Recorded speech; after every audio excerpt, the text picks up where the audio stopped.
Can you believe that there are some people in this world that did not tune in to the Alliance Vlog podcast?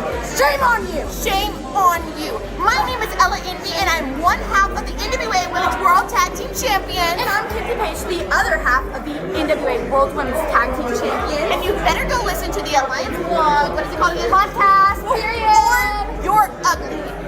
Period. Power approved. All right.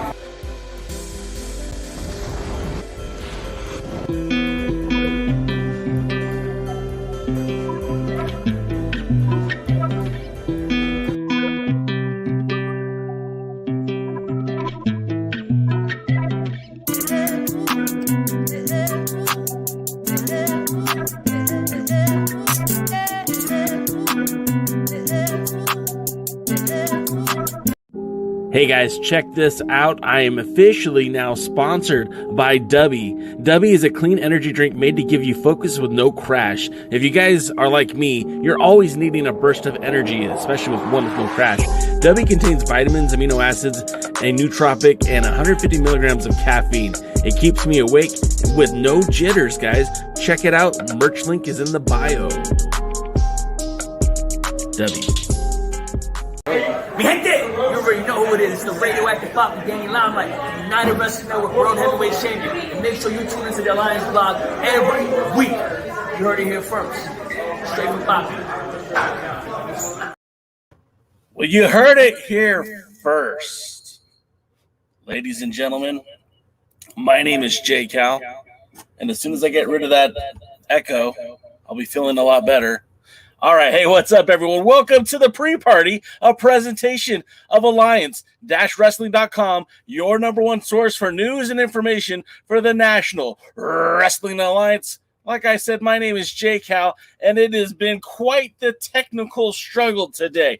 But we're here. We're live. It's Tuesday. It's the hour before power. It's too sweet to be damn sour. And we're here to talk wrestling with you, that hashtag NWA fam, and we're here live both on YouTube and Twitch, also on TikTok. If you're watching on TikTok, the better shirt is over here on the better show is on youtube.com/the Alliance blog.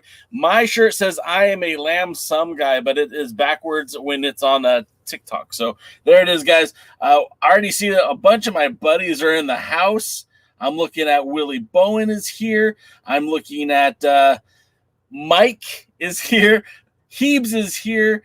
And we're here to talk some pro wrestling. Now, we talk about the bodega. Well, guys, I was there live. I was there to watch the matchup with Danny Limelight taking on your former United Wrestling Network World Champion, your former United Wrestling Network World Champion and current NWA Television Champion, Jordan Clearwater. And here's a little clip I have. If you can, if you're watching on YouTube or Twitch, you'll see this.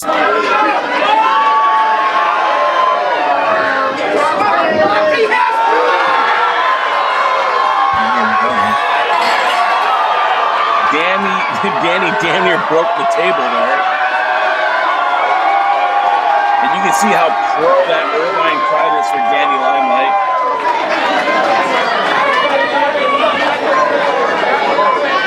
And of course, the victory celebration.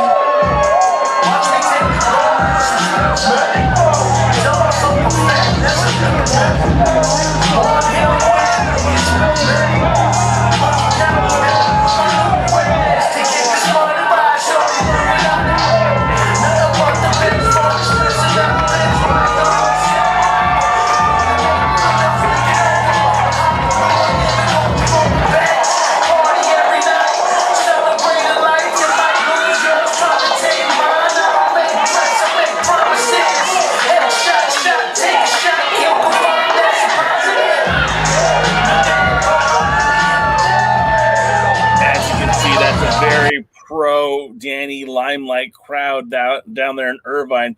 He's going to have his hands full on January the 14th when he takes on Eddie Kingston for that United Wrestling Network World Championship. But it's a fun time to be a fan of pro wrestling. I'll say that much. You've got so much happening inside the world of pro wrestling. We're not going to get into it too much here, but our friends tomorrow over on the other Alliance Guys podcast that takes place every Wednesday, they will be talking about the recent additions to the NWA payroll, some people on the roster, and I think that's quite cool. I think we should acknowledge, though, that there has been some pretty cool movement within the NWA, as we kind of pointed out here at the in the pre-party and the comments section. If I can pull that up now. Of course, why would anything work today? Nothing works today. Let me pull that up real quick.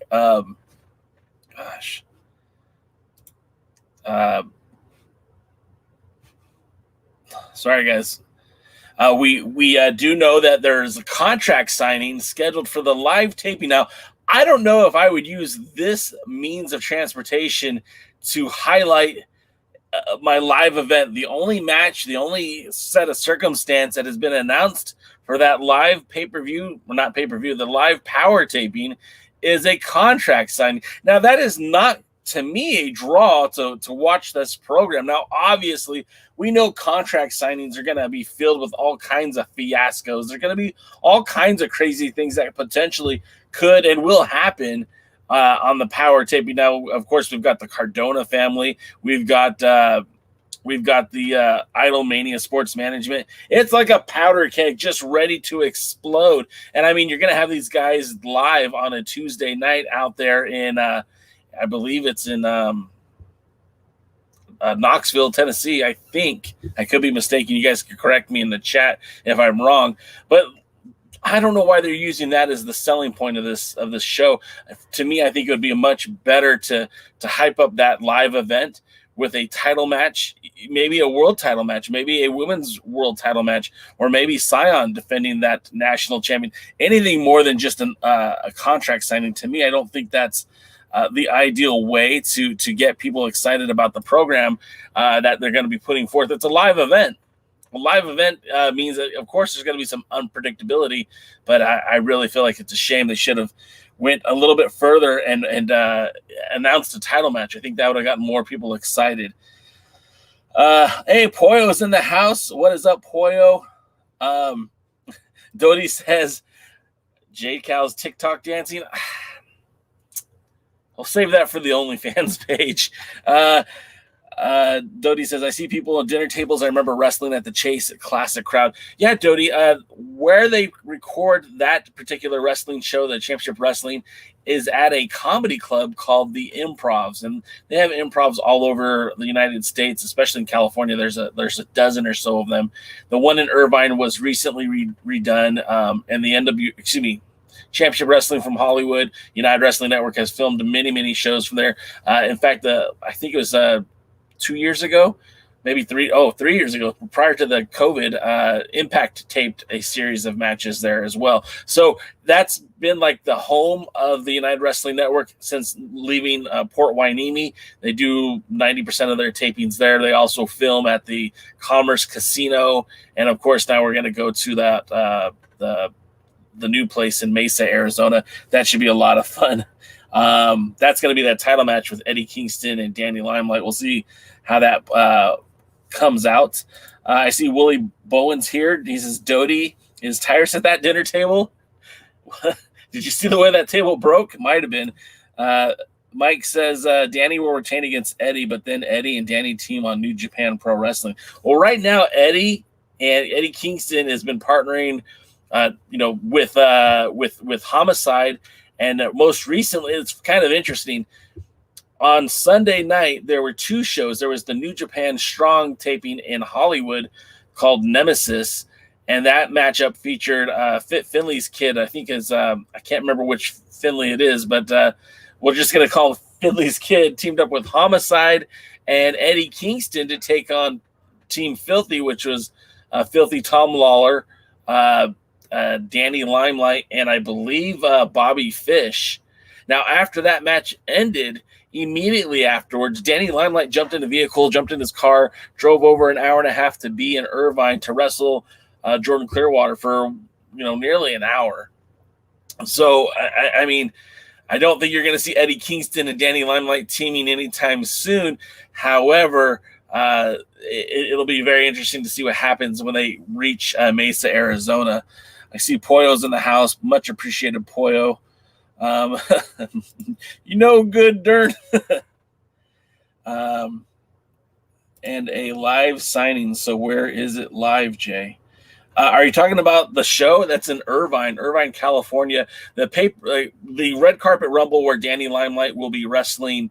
Eddie Kingston will be in Mesa, Arizona, I believe. Or if you're talking about the live, you're talking about the live NWA show. That I believe is in Knoxville, Tennessee. Heeb says, hey, why not Hogan and Andre headline Saturday night's main event on NBC with a contract signing? I mean, I guess. I mean, you're not wrong, Heebs, but it's like that's not a draw for me. And that's, I mean, look, at the end of the day, I'm giving you my opinion. It's not fact. It's just what I think and how I would do things. And maybe I do them a little bit differently. It's not my money either. I'm spending my money on buckets and wheels for excavators and backhoes. Billy Corgan spending his money on pro wrestling. We are not the same. So he gets to pick and choose what he does with his wrestling show, and there's more power to him. Willie says any Hogan matches were farces. Mike says if someone goes to the NWA at Knoxville, pick me up. I'll pay gas. I'm 1 hour out of Knoxville. Hey, throwing that out there, guys. Mike needs a ride. If you're going to the show and you're on this blog, go pick him up. He'll pay for gas. Maybe you guys could get a beer afterwards. I don't know. It's wrestling. It's better when it's with friends. Dave Scooby says, I'm sure once the championship series plays out, more matches for the live power will be made. Yeah, Scoo, I agree. I'm sure it will. I just feel like this is an opportunity. Like the next month basically is nothing's happening. These are all pre-recorded matches. It's not leading up to the pay-per-view. It's leading up to this live show. And a live show like this is something you definitely want to get as many eyeballs on as you possibly can. When you do something like look, the WWE does a live event all the time. AEW does live events all the time. Impact even used to do live events all the time. This is a live episode of Power, and it hasn't happened yet for the NWA. This will be the first time. So in order to capitalize on that momentum, put something on there that's going to excite people. Bring in Davey Richards to challenge Scion for the national championship. Have a title match that doesn't necessarily impact, no pun intended, the results of the championship series. Just have a match that's going to be a meaningful, good match, and that'll get people excited about the show. Mike wants to pump up Poyo, saying your reactions and comments during USA matches were pure effing gold. Had me in stitches. Loved it. Wish more in the seats were as vocal as you were for their team. I keep looking at Bulletproof Troop, and I keep wondering. I saw him Sunday. I didn't get a chance to talk to him though, and I just kept thinking, man, I really would like to see something happen with that guy. I think Willie Bowen might feel the same way. Willie says Tyrus has the 10 pounds of gold. Does he have to relinquish his pie and hot dog eating heavyweight championship as well? And is jumping the floats. Yeah, I don't think he had to actually give up those titles because they're different sports, and I don't think they conflict schedule-wise. Camille will save the day at Always and defend her title at Power Live. She's the real world champion. There's no doubt about it in my mind. Camille is the brand at this point, and that's no disrespect intended to anybody else. I mean, she just, even when Nick Aldis was still around carrying that title, the way she presents herself, the way she carries the Burke, the fact that she's defending it in the United Kingdom, the fact that she's defending it in Canada, and the fact that she's defending it all over the United States. Hell, she's wearing it to matches that aren't even title matches. When she was here in California at XPW, she had that title firmly around her waist before the matchup with Taya Valkyrie. When she was in Mexico challenging for the Reina de Reinas Championship, she had that title around her waist, signifying the importance of the Burke. And the fact of the matter is, the Burke is being seen in the wrestling circles more so than any other NWA title. It makes me feel like that is the title to be talking about. Mike, hey now, that might get you a ride faster. I promise to pay and not give a reach around. Goodness gracious. Heeb says, being I'm Knoxville, I imagine Pretty in Power and Country Gentlemen have to have big matches. Yeah, being in Knoxville, absolutely. Pretty in Power, that's Kenzie Page's backyard. The Country Gentleman, of course, I believe that is AJ Kazana's backyard. Hopefully, we do have some big matches. Maybe the Southern Gentlemen get a shot at the Fixers. Maybe Pretty in Power can defend against an up-and-coming tag team. We just saw on NWA USA, I believe it was Maddie and Amanda Starr. Is that her name? Amanda? The daughter of Nicola, Baby Doll. Anyways, I think, I agree with you, Heebs. I hope they do have some good matches. Mike says, I love the series, the best USA episode ever. I don't know if it was the best ever, but it certainly was an uptick from some of the more recent episodes I watched. I watched it with a little bit more eye on detail and paying a little bit more attention because I was trying to learn more about who's on what team and all that. And they did drop out a lot of breadcrumbs during that episode so you can kind of figure out who's who and what's going on. Mike says, Troop is an effing monster. Looks and is the part. NWA should sign him. Plus, he's out of the Silvio's camp, so that alone, he'll fit right in. Absolutely. Blake Bulletproof Troop. I saw his in-ring debut against none other than Jordan Clearwater, and it was much more than just a somebody transitioning from MMA to pro wrestling. It told a story. The story was in the United Wrestling Network that Blake Bulletproof Troop was helping Jordan Clearwater on the submission style of wrestling, helping him to be a more well-rounded wrestler. The story played very well in Championship Wrestling from Hollywood. I think that the same story could be told in the NWA. And if not that, I mean, even just as a backup for Silvio, maybe an enforcer for Jack Stane. I mean, we look at Jack Stane. He's not a guy that needs an enforcer, but, it's a guy that'd be, would we need to have to build an entourage around. Dodie says, I love the Country Gentlemen, want more of them. Thank you, Poyo. Samantha. I don't know why I couldn't get Samantha. I love that name, Samantha. But Amanda was stuck in my head. I mean, I guess maybe there was the man in there. That sounds weird. Mike, he's not Heebs isn't in Kingsport. He was saying like in terms of booking directions. I think it just the typo meant to put in instead of I'm. Thank you, Poyo. Maybe I should just stick to what I know and quit trying to comment on wrestlers whose names I can't seemingly pronounce. No disrespect to the Roberts family, please. Let's see.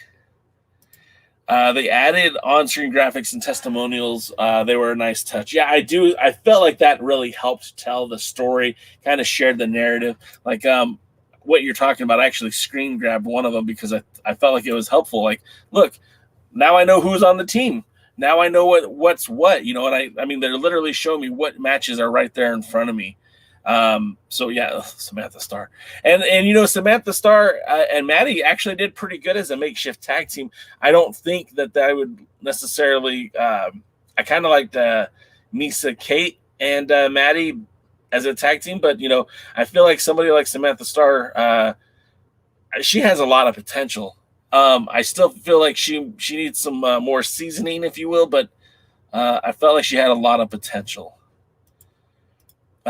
Mike says, yeah, they can bring in Troop as a guy to back up Clearwater or someone to run in singles. Yeah, absolutely.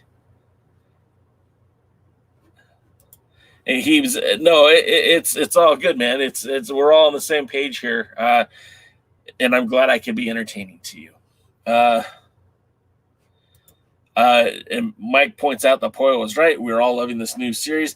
Look, this one is leaps and bounds better than the last one. I just wish it was a little bit more direct with the information. I know that they're trying to keep it more kind of closed up because it tells a better story, but I would like to see it in a little bit different fashion. Dodie says, now we have Misa Kate and Joe Alonzo under NWA contract. Two Chicago stars signed to the NWA. Billy needs to bring back the NWA to Chicago. And I still wonder what's that deal with that jabroni Robert Anthony guy. I don't know why Robert Anthony is so involved with these two contract signings. I have no idea what position Robert Anthony has within the NWA. You guys might remember Robert Anthony as the old Ego Fantastico, but what he's doing now, and you know, I know he's got a podcast, but I know he helped train those guys, but I don't know what correlation that he has to the National Wrestling Alliance. It's a mystery to me. Let's see. Mike says, if she needs more seasoning, I recommend some adobo or sazon seasonings along with some chili garlic rub. Or, you know, what about Old Bay? You know, I'm a Lowry's guy myself, but I know I've heard of Old Bay quite a bit. Yeah, I mean, James says, congrats to Misa K and Joe. Robert trained them both. Yeah, I mean, that's cool. You know, that's awesome. I didn't see, you know, I'm being more facetious than anything else, guys. Don't take it too seriously. And then Media M5 says, did Ego train these two? If so, maybe he's happy because he gets a cut of their pay. I mean, maybe. I don't know. I don't know if he gets a cut. I think those are the old days, guys. I don't think they do that anymore. I could be wrong. Heeb says, by the way, Podding with Ego is a fantastic podcast. I haven't listened to it yet. One of the problems with doing podcasts yourself is that if you start listening to what other people are doing, sometimes you end up emulating what you like about those shows. And I don't want to copy anyone else's style. I want this show to be good, bad, or indifferent. This is J Cal. This is J Cal's podcast. When you're talking to me on this podcast is the same way you're going to talk to me in public or in private. This is me. This is who I am. It's not Jason Kaylee with the volume turned up to 10. No, we're the same exact person. When I'm at a wrestling show, I will talk to anybody about pro wrestling. It's kind of weird because I'm, believe it or not, I'm an introvert. For the most part, I don't talk to people that I don't know or haven't already met. But if I'm at a wrestling show, I don't have a problem talking to anybody in the crowd. When we were there in New Orleans, I was talking to several different people. I was actually quite proud of myself. But yeah, this is who I am. And I'm fearful that if I start watching other people's podcasts that I might start to emulate their style. I was watching a little bit of Poyo's podcast or Poyo's live stream, but what Poyo does is completely different from what we do here. Poyo's like watching wrestling, kind of critiquing it. You know, it's different. I mean, I guess it's on paper it sounds the same, but it's completely different. Let's see. Terry says, it was confusing at first, but made better sense in the second round. Absolutely, Terry. I agree because we sat there and just like you, I sat there and I'm like, well, what's what here? I don't really know what's going on. But the more that we got exposed to the match lineups and everything else, and look, we learned some things Saturday that we didn't know going into this. Like we know that these teams can be eliminated right off the bat. Let me see. Can I pull that up? Where'd it go?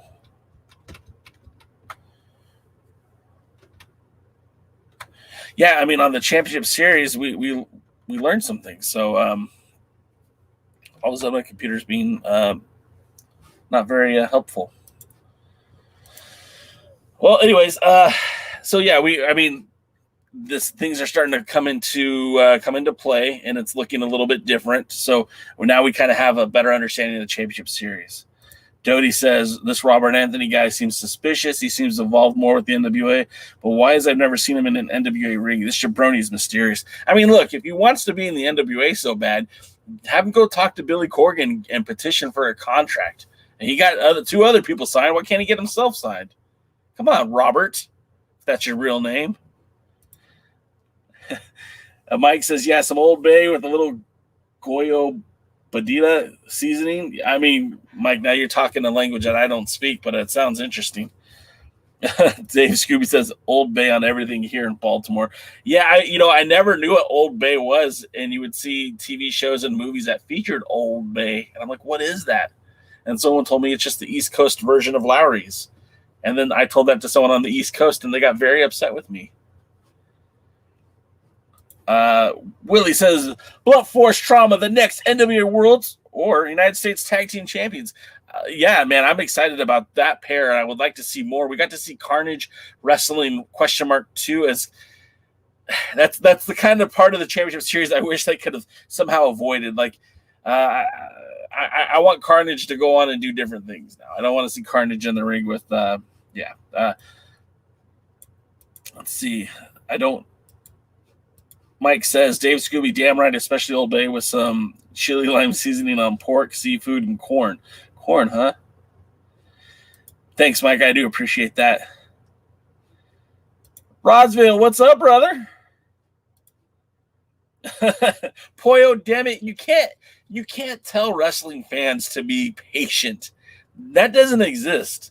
We are the least patient fans in all of professional sports. You got like baseball fans who, I mean, look, how long were Chicago Cub fans waiting for a World Series? I mean, the Red Sox fans were there too. I'm an Angels fan, so I went through that drought for a very long time too. We are not patient by nature. Pro wrestling fans, we want it now. We want it now. We want it now. And I don't think I have a problem with that. So I don't have a problem with that. But you're right. Unlike in previous posts where people said, just be patient, wait for it, it'll play out. So far, it's been pretty good. Let me get a drink of my Dubby here. If you didn't know, we're sponsored by Dubby. Each purchase that you make from my link, you save 10% off your order, and I make 10% off of your order. So it's a win-win. So if you need some jitterless energy, try Dubby. You know what I need is I need somebody to hold the Dubby much like CJ and present it in a very professional manner. So let's see. Hisa says, I have no problem with BFT. Marche Rocket's face doesn't look like a tough guy, and that mask helps. I don't know what you're talking about, Hisa. I have no idea what you're talking about. This Marche Rocket is a member of Idolmania Sports Management until I hear otherwise. If you're talking about Carnage, that's different. And Hisa, what's up, my friend? Samar says, NWA fan, what is up? Samar, what is up to you? Fine, sir. That's a great answer, Willie. Patients belong in the hospital or at the dentist office. Amazing, Willie. I'm going to have to use that. That's great. James says tonight's lineup looks great. Perfect segue, James, because I was going right there. We have a really good lineup. In fact, I often, if you guys ever notice the thumbnails that we use here on the podcast, I try to take inspiration. Oh, of course, I didn't upload it this time. I take inspiration from the show, and I always with the thought that I think this match is going to look good. I think this is going to be the match that steals the show. So if you ever look at these things, like last week, it was I literally used back here. You'll see that with the yellow arrows pointing to Tom Latimer, even though it kind of washed out in the color scheme. That was done intentionally, but I didn't mean for it to wash out that much. This week on the thumbnail, I used Jax Dane because I feel like Jax Dane is going to be a very interesting matchup as he faces Chris Adonis. We'll get to all those matches here in just a second. But of course, this is the championship series. What a great piece of art here as the logo or the thumbnail or whatever you want to call it, because it features multiple facets of the NWA. You have Luke Hawk, who is in high pursuit of the NWA World Tag Team titles. You have Colby Carino, who up until recently was in high pursuit of the World Junior Heavyweight Championship. You have Trevor Murdoch, a former two-time World Heavyweight Champion and a former National Champion. You have Chris Adonis, a two-time National Champion. And you've got Mims, who, let's face it, Mims, I don't think has still reached his potential yet. It looks like a lot of good stuff is going on. So I'm excited for that. I'm excited to see what's next. To see what's going to happen for tonight. But let's look at some of the matches that have already been announced.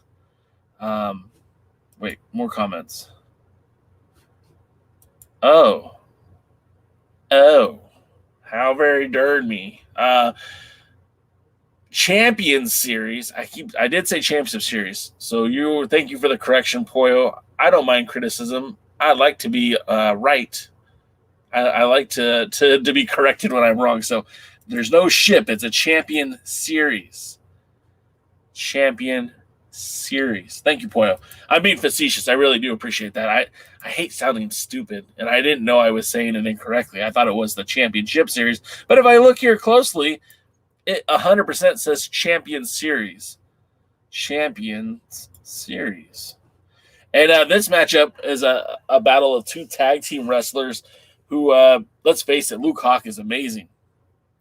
One of my favorite wrestlers to watch wrestle. We found out that he's on Team Pretty. He'll be fighting against Alex Taylor of the Ill Begotten Boys, but now a part of Team Rock and Roll. Now, we don't know a whole lot about Team Rock and Roll, except for that, based on what Poyo just wrote on the screen, is the champions are the captains, and that makes a lot of sense because you have La Rebellion as a team, you have the Fixers that were a team, you have Team Rock and Roll, which would be the Kerry Morton group, I'm pretty sure. You had Team Pretty, which I'm sure is Pretty Empowered. That actually makes a lot of sense, Poyo. Didn't think of it that way, but that's actually pretty cool when you bring that up. Willie Bone wants to remind me too that ships belong in the ocean. Thank you, Willie. Zing! Next up, the other match that we have set for tonight, tag team match. I think this actually looks really interesting because I like Dax Draper a lot. It's funny. Somebody, I think it was, who tweeted it? It might have been, I don't know now. I don't remember who it was. Somebody tweeted last night about Dax Draper and how we're all sleeping on him. And I think Dax Draper has a huge upside. I can't wait to see what's next for him. He's teaming with Mims, another guy who I have the utmost respect for. I'm hoping to get Mims on the podcast in the new year. Send that out to your feelers, Poyo. Tell the NWA that we want to interview more of their stars. I reached out to Luke Hawk already. I'm going to reach out to, like I said, to Mims. But let the NWA know we're here for them. I would love to interview Silas if you want to somehow finagle that one, Poyo. And then, of course, Trevor Murdoch teams up with Rhett Titus, which is funny is it's Team Pretty. I don't think anyone's ever accused either one of those guys of being pretty. I better watch out. I'm going to get my ass kicked. Poyo, I already reached out to him on TikTok, but if you want to throw in some if you want to pull some strings from me, that'd be awesome. If you could, my throwing it out there into the universe, I'd love to interview the Pope. Big fan of the Pope, have been for a while, and I would love to have him on the podcast. If you can make anything happen, I would appreciate that. And if not, that's okay. No hard feelings. Mike says that Jack Draper looks like a cross between Barry Horowitz and Matt Sydal. You're not far off on that, on your observation. But I think that this guy has a ton of upside. Personally, I would love to see him call himself the national treasure as a thumb to the nose to a former British wrestler. and because of his promo skills are kind of similar, a little on par. His wrestling style could be very similar. Maybe he could even introduce, like the Rocky Mountain High Cloverleaf or something like that. I don't know. I think it'd be fun. Except he's 6'5". That's all right. Oh, you're talking about, never mind. I get what you're saying now. Terry says I'm always for Mims. Mims is a great dude. I like him a lot. I think he has a ton of potential, like I said, ton of upside. The matchup itself, let me throw the graphic back up here. It is a dichotomy, a weird mix of talent. I mean, we look at this, and each one of these wrestlers kind of represents a different division on the brand, right? Because Trevor Murdoch is at least your number 1, number 2 contender for the 10 pounds of gold. Dax Draper just wrestled for the national championship. Mims wrestled for the TV title, and Rhett Titus is a perennial challenger to the junior heavyweight championship. So it's it's a wild world, to say the least.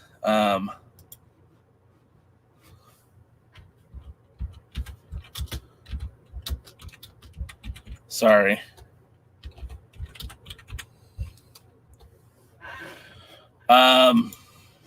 So yeah, that's wild. Sorry,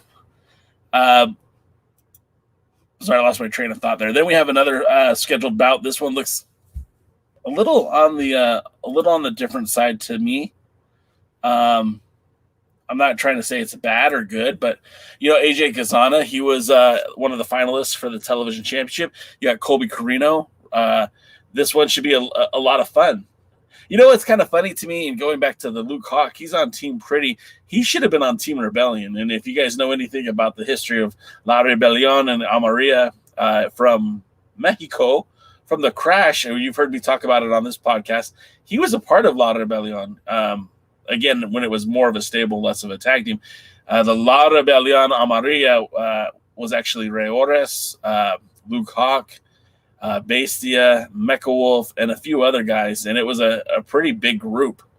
It dwindled down to just a tag team. So, but yeah, Colby Carino versus AJ Kazana, Team Rebellion versus Team Gold. This could be Colby Carino's swan song. A lot of people are talking about Colby getting that big call up to the Performance Center, so he might be heading towards the WWE. Of course, AJ Kazana, Southern Gentleman. I think we're going to see more of him as a tag team in 2023, but I'm not entirely sure. We'll see how this one plays out. I'm looking forward to it just because I think Colby Carino is starting to get to that level where a lot of his matches are a lot of fun, and I like to see him. You guys are hitting me up with so many comments, so let's get to them. Poyo was mentioning Dax Draper is 6'5" when Seidel's like 5'6", and Barry's about 5'10". So yeah, he's a much bigger version of those two. Mike says, I want to see Mims in a trio with Pope and JDG. Pope and Mims teamed up at the Crockett Cup, and it was a decent tag team, but they didn't advance. Jay the God and the Pope, I think if you want to keep Pope out of the world title picture, you could push them as a tag team, and they would make a great, competent tag team. They had a lot of chemistry together. You could see that they were playing off of each other at Hard Times, both Hard Times and the Revolution Rumble. I think that they would make a great addition to the tag team on a permanent basis. And with 2 sets of championships to fill, I mean, you could very easily slot Pope and JTG in either the U.S. Championship division or the World Tag Title division. So I like both those guys. I'd like to see more of them. Medium 5 says, Draper's enjoyable to view. I enjoy watching his wrestle. And I think so. I think he has a ton of upside too. And I know that he needs to have more opportunity.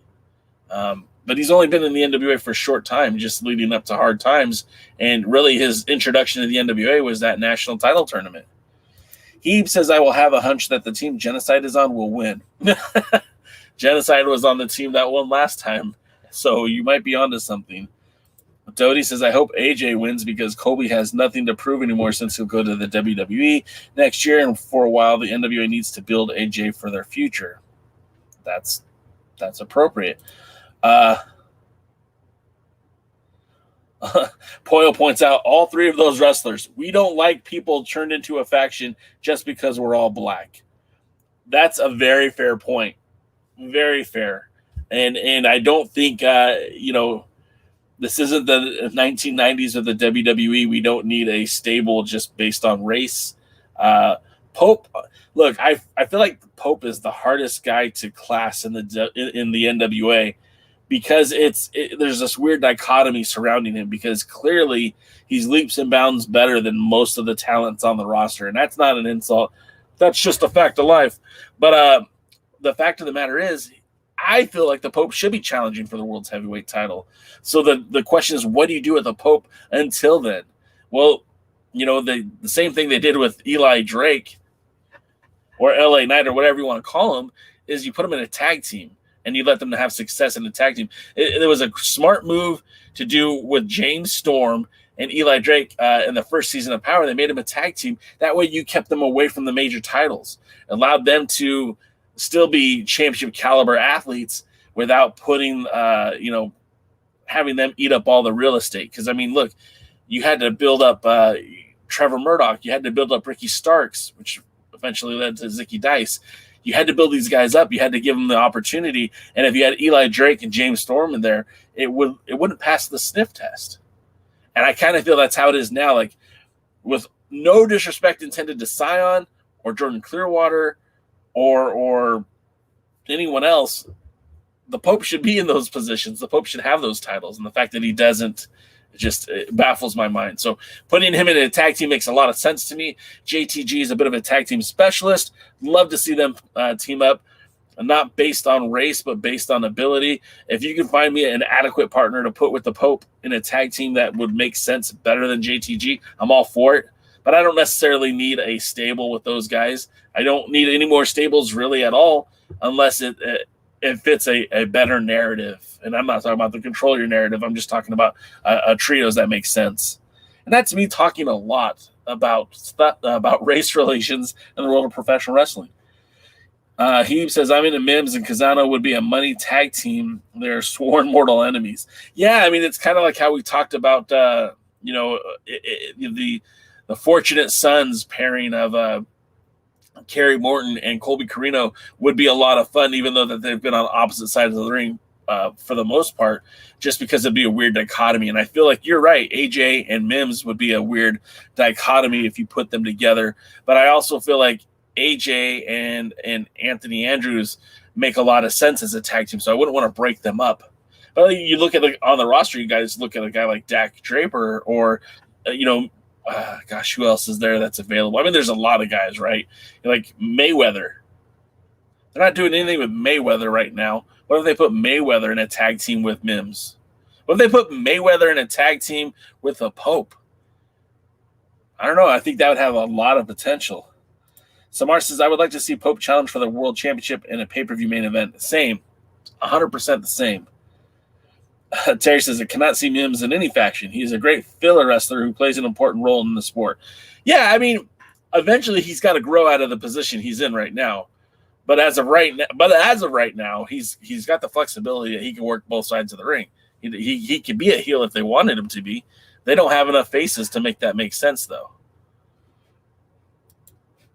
All right, and then the matchup that I'm looking most forward to tonight, obviously, is the former national champions are going to go at it. Now, both these men are two-time national champions. Of course, Jack Stain has the repertoire of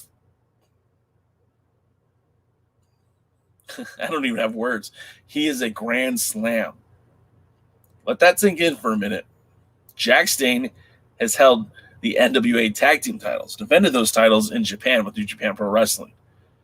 He's held the national title. He's held the North American title. In fact, he beat Tim Storm to unify those belts at one point. He was a unified national North American champion.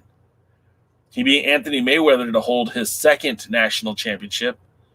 And, of course, he is a former world's heavyweight champion, having beat Satoshi Kojima for that title. excuse me, not Satoshi Kojima, Hiroshi Tenzan to win that title. Jack Dane is maybe the most accomplished NWA wrestler on the roster. And he's a guy who I think, if promoted properly, is literally a license to print money.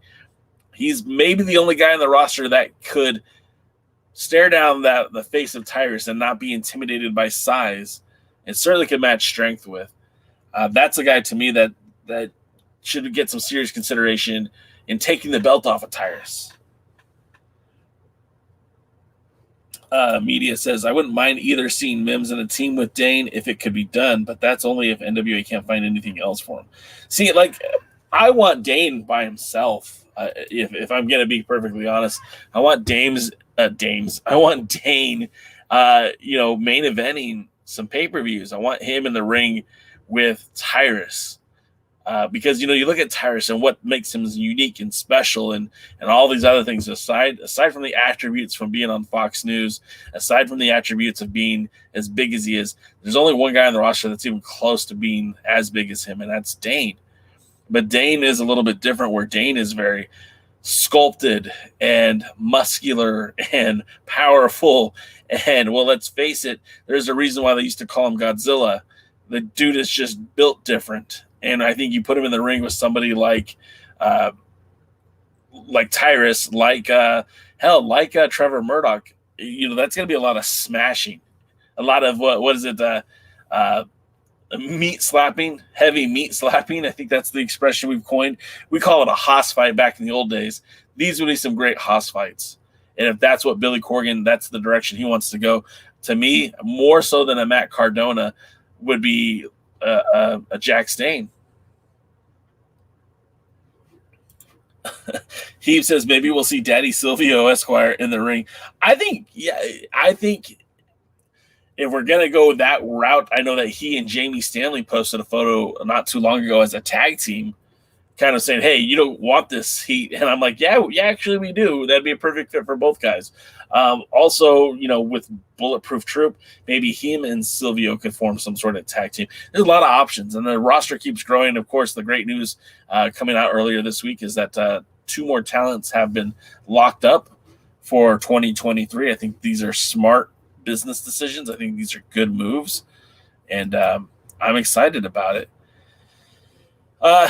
One thing that we haven't, that now we covered the card, we'll just get into something else here real quick. Is did we just see FTR get challenged by La Rebelion? The clip was produced by AAA. Now, of course, La Rebelion, they are the NWA World Tag Team Champions, but they're a bit of a freelancer. They've worked a lot of AAA events. In fact, they defended the NWA Tag Team titles at a AAA event earlier this year, WrestleMania weekend in Dallas.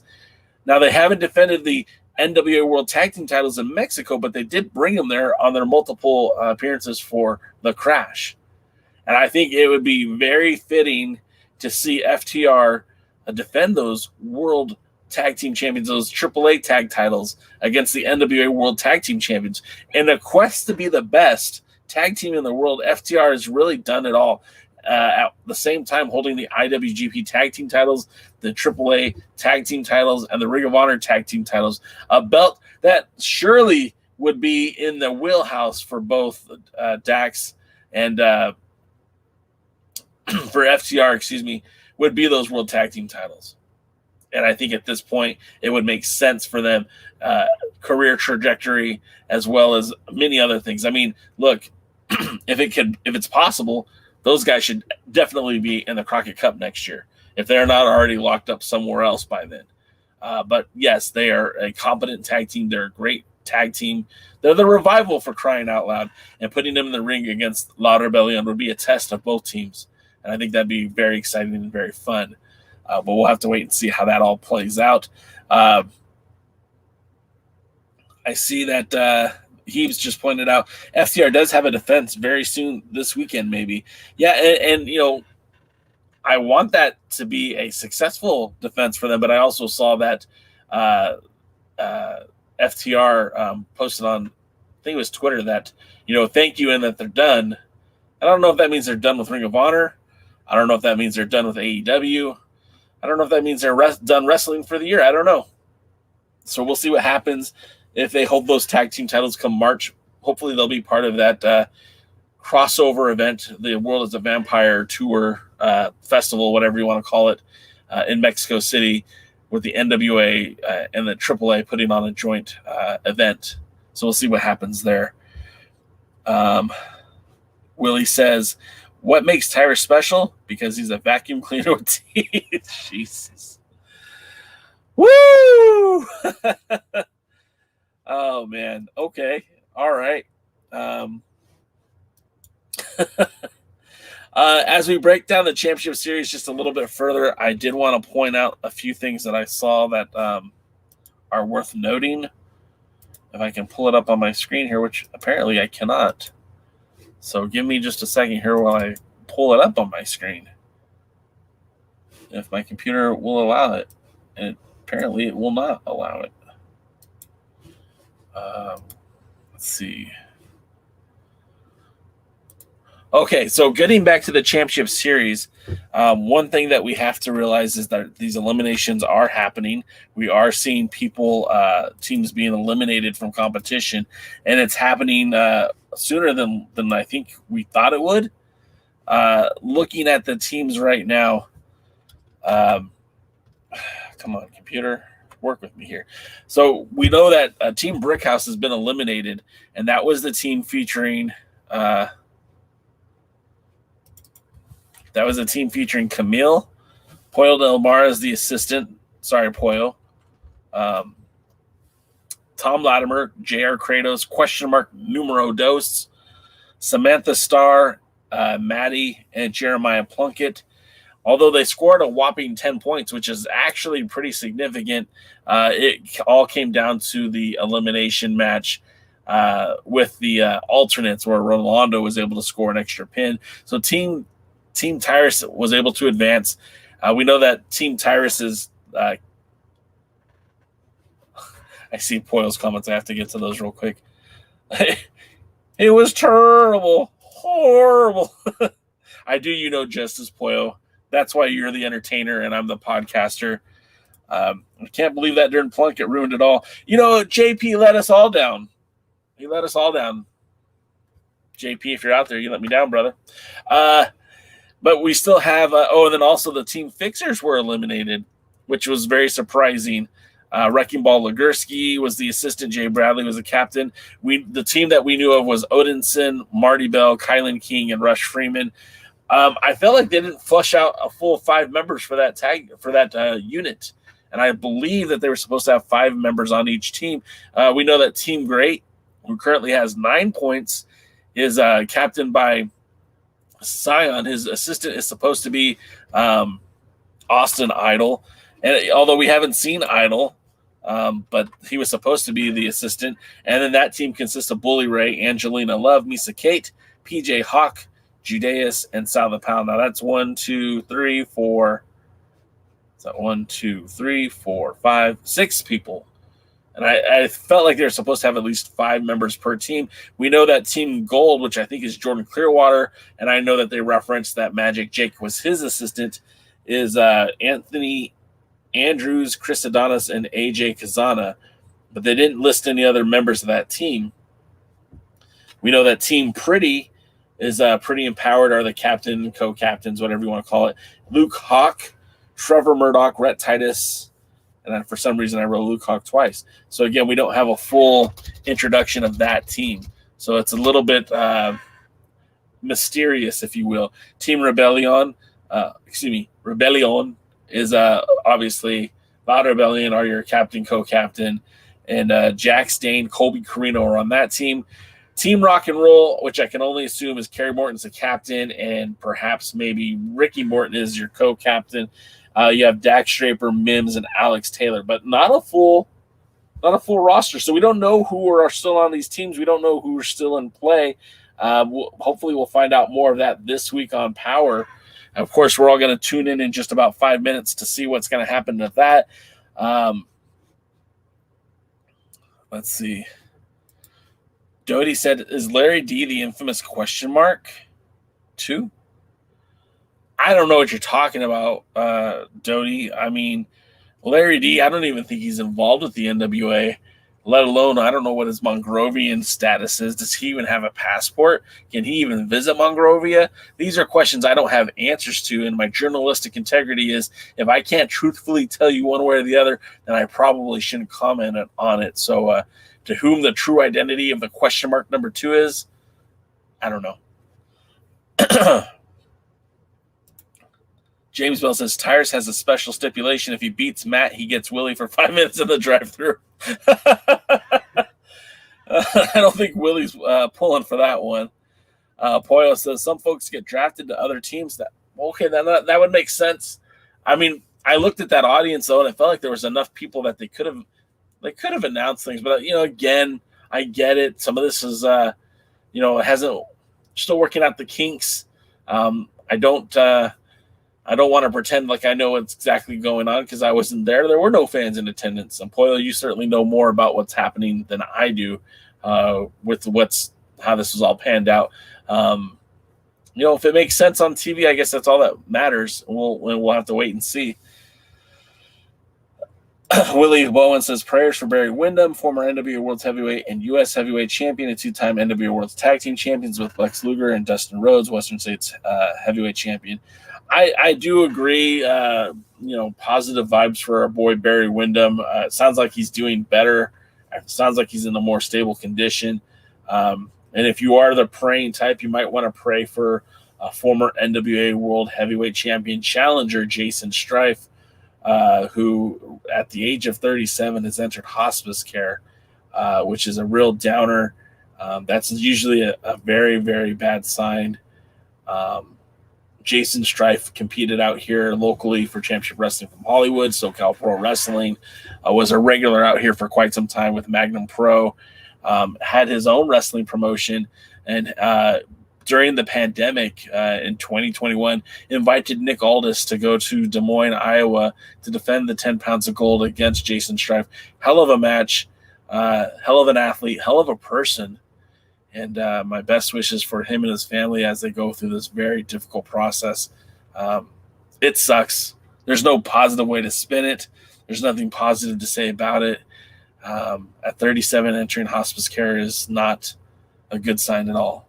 And I wish his friends and family, all the love and support that they can get right now because it's a very difficult time. Mike thinks that it's Jeremiah Plunkett who is question mark number 2, and I don't think they match up. I don't think that's a good call. You can tell question 2 maybe Plunkett due to the arms and legs. Maybe Mike, maybe. Dodie says, who's that question mark 2? Who are those blunt force trauma, and what's the deal between that Robert Anthony guy with the NWA? Probably the biggest mystery in the NWA. Dodie, now you get it, buddy. Now you get it. We're on the same page. But that's going to do it, guys. We're right up at 3 o'clock, and I do appreciate each and every one of you joining us here on the pre-party. It's literally the most fun I have on a Tuesday, every Tuesday, and I'm married with children, so that says something. I make myself laugh, and that's really all that matters sometimes. But we will be back tomorrow with the other Alliance guys, as I know they're going to do some fantasy booking. Our boy Dave Scooby's got some fantasy booking to talk about. I know that they're going to break down some of the new contract signings, what it means for the NWA. Poyo says, who would even know? Question mark 2 even wears a mask on his Mongrovian passport. I mean, I feel like that's like very sacred to the people of Monrovia, that once you put that mask on, you do not take it off. Much like the Lucha Libre legends of Mexico, the Mongrovians are hold those masks very sacred. Yeah, Mike, it's rough, man. It's awful, and it breaks my heart. But that's people live, people die all day, every day. It's just the world we live in. So,